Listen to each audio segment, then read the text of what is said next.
Normalmente, cuando pensamos en descubrir la verdad absoluta, la mente nos lleva casi de forma automática a un entorno superaséptico. Claro, el típico laboratorio reluciente. Exacto. Imaginamos batas blancas inmaculadas, microscopios de altísima tecnología. Y pizarras llenas de ecuaciones matemáticas que cuadran a la perfección. Sí, sí, una visión muy binaria. Muy limpia y ordenada del mundo. Tal cual. Es como si la realidad fuera una inmensa máquina de relojería en la que, pues si aplicas la fórmula adecuada, siempre vas a obtener la misma respuesta indiscutible. Ya, pero claro, el problema llega cuando sacamos esas herramientas de precisión matemática del laboratorio. Ahí está. Las intentamos aplicar a la caótica, contradictoria y fascinante realidad humana. Y esa maquinaria perfecta se atasca por completo. Totalmente. Se rompe. Por eso, bienvenidos, estamos transmitiendo a través de TVLex. Hoy tenemos un debate muy interesante entre dos posturas que critican el método científico, tomando las ideas de Alfonso Lazcano y Yang Xueqin. Hoy vamos a analizar sus semejanzas y diferencias. Un tema denso pero interesantísimo. Vale, vamos a desgranar esto.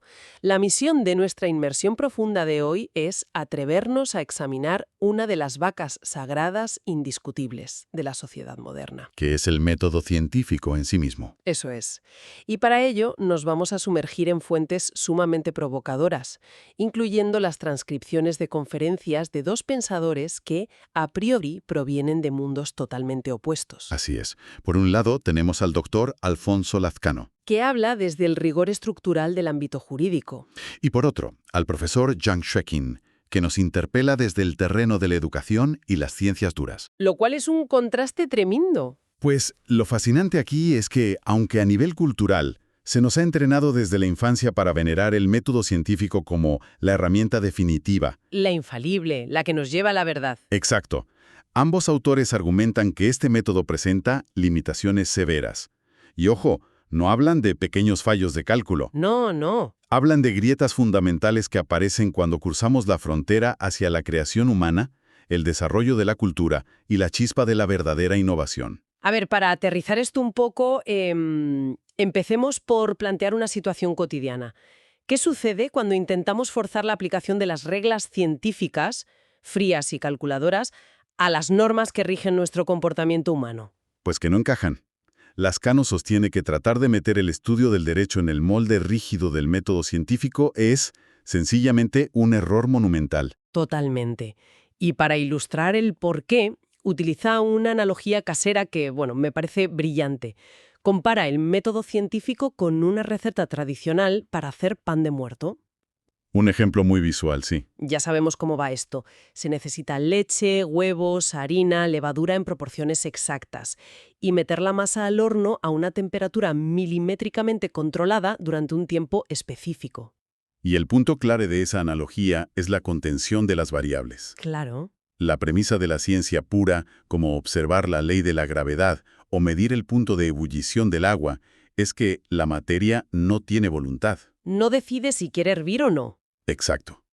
Si sigues las instrucciones de la receta del pan al pie de la letra, con los mismos ingredientes y a la misma altitud, las reacciones químicas de la levadura van a ser idénticas. Invariables. Invariables.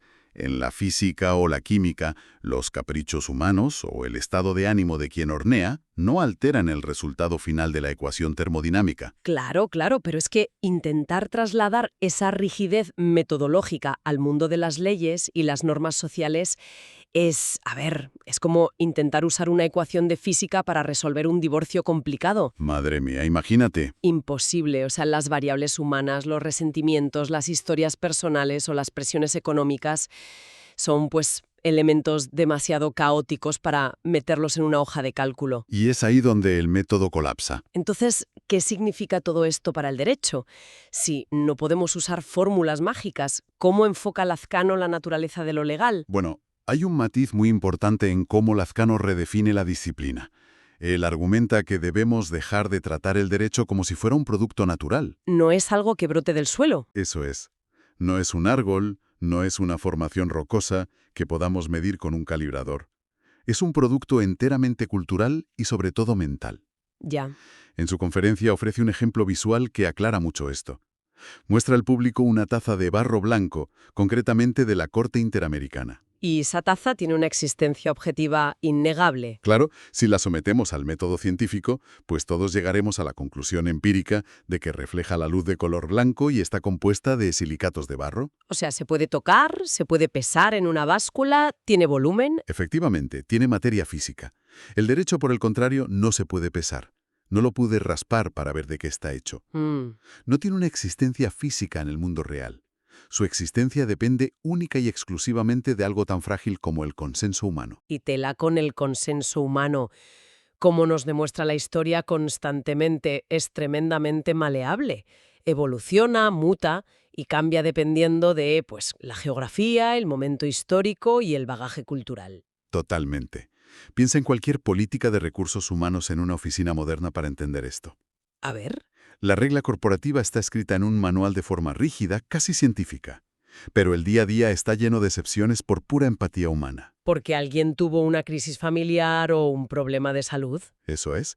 Y es precisamente aquí donde la fuente de Lázcano introduce ejemplos a gran escala para ilustrar empíricamente cómo la cultura moldea las reglas, haciendo imposible medir algo tan abstracto como la justicia con una regla de cálculo. Y Lázcano utiliza temas candentes en sus conferencias, aunque cabe destacar para quien nos escucha que los emplea únicamente para demostrar esta maleabilidad cultural, ¿vale?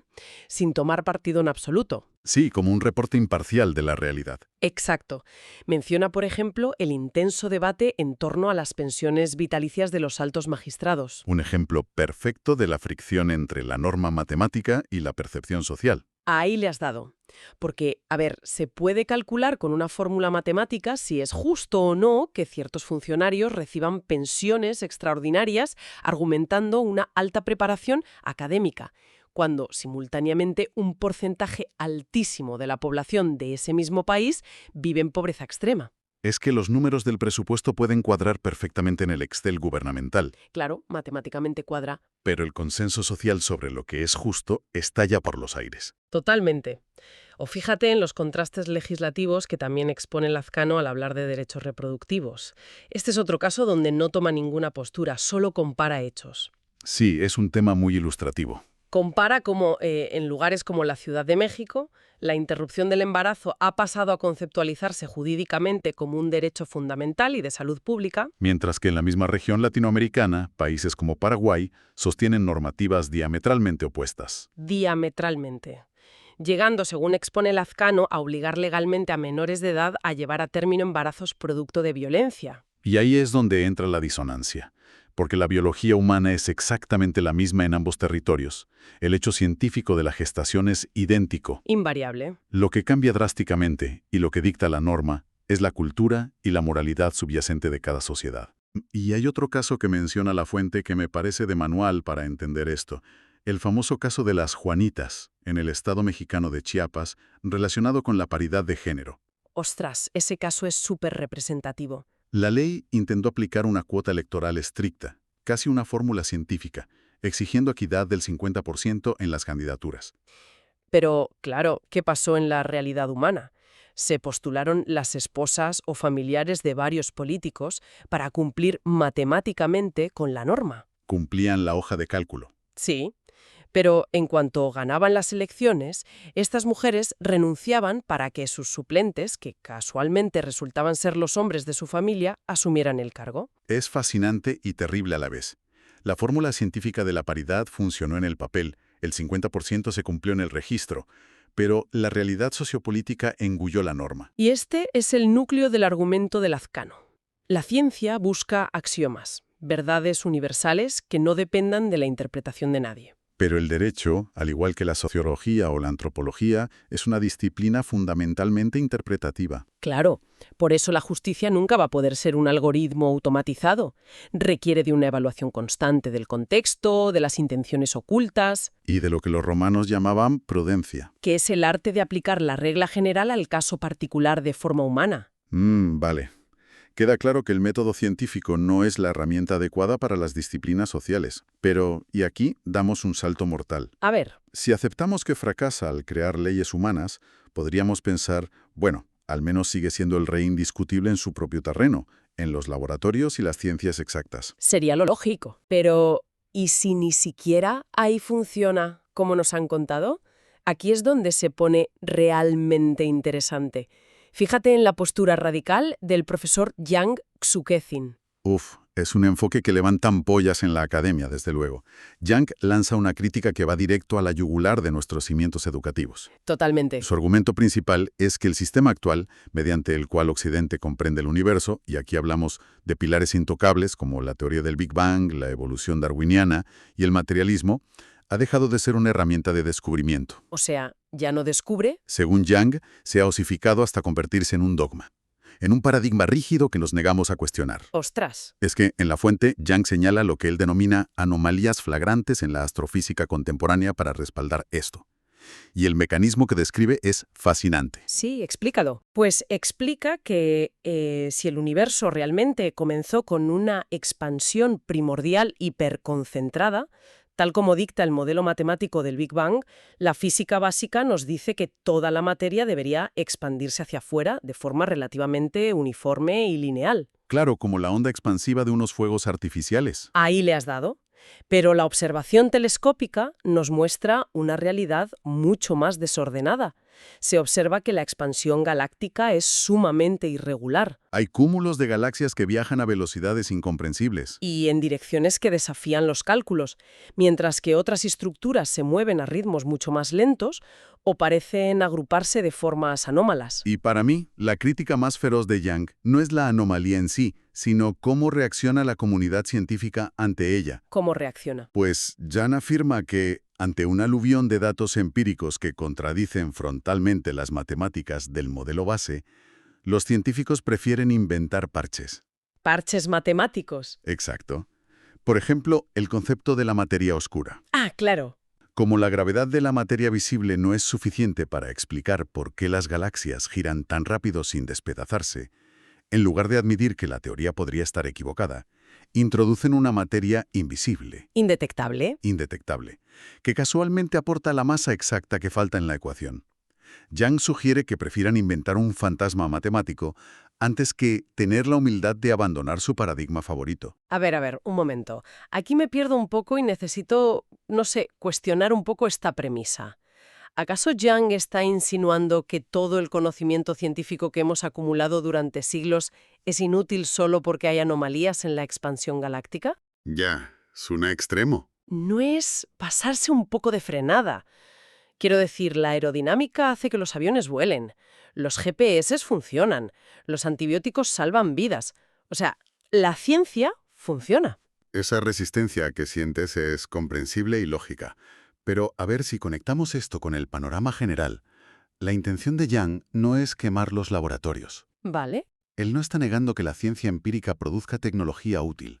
Lo que Yang está criticando es la monopolización de la mente. Está criticando cómo se nos enseña a pensar. Ah, el enfoque educativo. Exacto. Asegura categóricamente que el sistema escolar moderno destruye la creatividad al imponer el método científico, ese ciclo incesante de hipótesis, experimento, datos, como la única forma válida de tener ideas. ¿Vale? Visto así tiene sentido.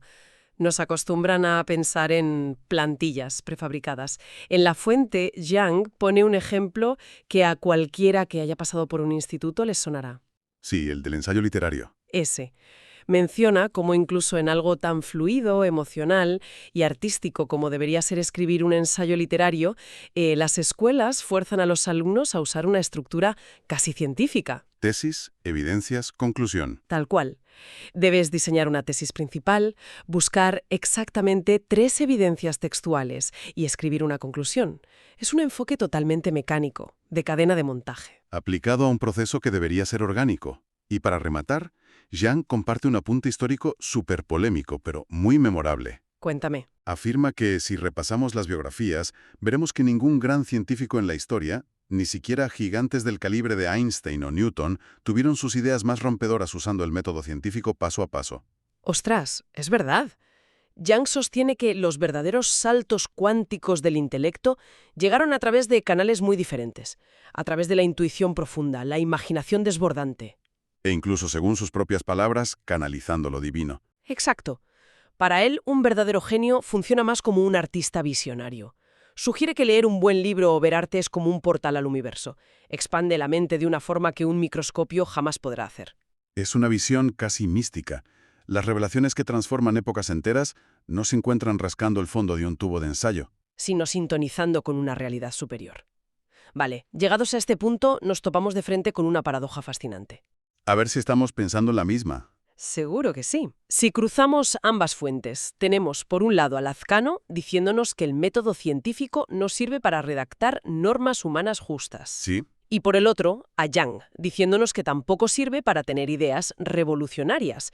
O sea, si no sirve para hacer leyes y no sirve para tener grandes ideas, ¿para qué demonios sirve entonces el método científico? pues mira, la resolución a ese dilema, de manera bastante irónica, no la da el propio profesor Yang, sino una voz desde el público. ¿Ah, sí? En la transcripción de su clase, hay un momento brillante.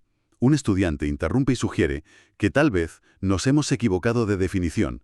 Sugiere que el propósito real del método científico no es descubrir ideas, sino presentarlas y convencer a los demás. Ostras, me parece una intervención espectacular. Y Young se lo reconoce al instante.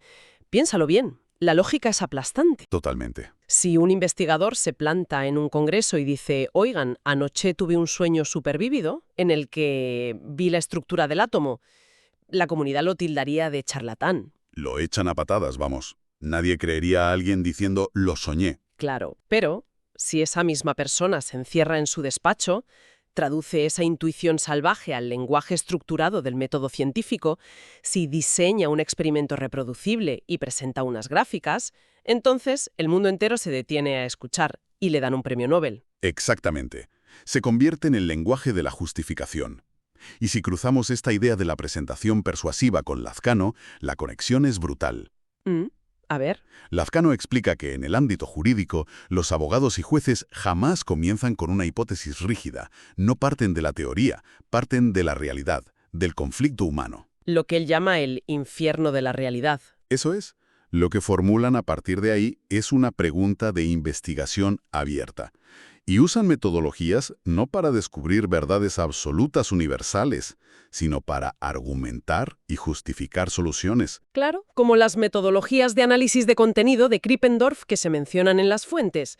Krippendorff demostró que no se trata de contar como un robot cuántas veces aparece una palabra en un texto, sino de entender el contexto. Justificar, no descubrir, esa es la clave. Y esta profunda conexión nos conduce a un concepto filosófico que une ambas fuentes de forma magistral. En su exposición, Lazcano señala cómo, de manera casi trágica, operamos la mayor parte de nuestras vidas como seres pensados más que como seres pensantes. Ese concepto del ser pensado es buenísimo. Me voló la cabeza al leerlo. Lo que sugiere es que repetimos información preestablecida de nuestro entorno.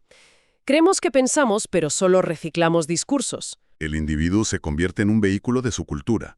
Y fíjate que Yang apunta exactamente a lo mismo. Recibimos información de una fuerza mayor y la traducimos. En ambos casos, el humano no es una máquina de calcular fría. Como dice Lazcano con bastante ironía, es una vanidad llamarnos Homo sapiens. Deberíamos llamarnos Homo emociones. Tal cual. Y una vez que hemos descendido a estas profundidades, es nuestra obligación preguntarnos ¿para qué le sirve todo esto a quien nos escuche en su día a día? Claro, si alguien está preparando un proyecto o tomando una decisión difícil, ¿qué debe hacer si no puede confiar ciegamente en fórmulas rígidas? ¿Cómo navegamos el infierno de la realidad? Pues para trazar esa ruta, Lazcano utiliza un marco excelente del Dr. Cipriano Gómez Lara. Este académico proponía dividir el flujo de las ideas en 3 planos. El primero es el paraíso de los conceptos. La academia, la teoría, todo funciona perfecto en el papel. Exacto. Luego bajamos al purgatorio de las normas. Aquí es donde intentamos poner esas ideas inmaculadas en reglas o leyes. Es restrictivo y se pierden matices. Y finalmente llegamos al tercer plano. El infierno de la realidad. Cuando esas reglas abstractas chocan frontalmente con la naturaleza humana impredecible en la calle. Y es precisamente en las llamas de este infierno donde el papel del contexto lo es absolutamente todo. Hay un mantra en ciencias sociales que dice, el contexto rompe el texto. Exactamente. Igual que el análisis cualitativo moderno requiere entender el contexto en zonas de vulnerabilidad, Lazcano nos recuerda que el derecho nace en el hecho. Dime los hechos y te daré el derecho. Para ir atando cabos, lo verdaderamente revelador es que tanto Lazcano como Yang terminan haciendo un llamado apasionado para que rescatemos un uso crítico y creativo de la razón. Y criticar, del griego, no es ser un chismoso o quejarse de todo. No, para nada. Es usar la razón para cuestionar paradigmas, ser humilde ante lo desconocido y confiar un poco más en nuestra intuición informada. Hemos conseguido desmontar esa ilusión óptica del laboratorio perfecto. El método científico es una herramienta excelente de comunicación y estructuración, pero no es la única lente para ver el mundo, especialmente cuando tratamos con sistemas humanos y creativos. Y esto plantea una pregunta importante para llevarnos a casa y darle vueltas. Si pasamos nuestras vidas intentando encajar todas nuestras decisiones, nuestras carreras, nuestras relaciones, en métricas medibles y hojas de cálculo científicas, Uf, agotador. totalmente. ¿Cuántas soluciones creativas o portales al universo nos estamos perdiendo simplemente porque no se pueden cuantificar? Es una de esas preguntas que sacude los cimientos, desde luego. Y al final decir, hola, nos vemos pronto, ¿dónde más? En TVLex.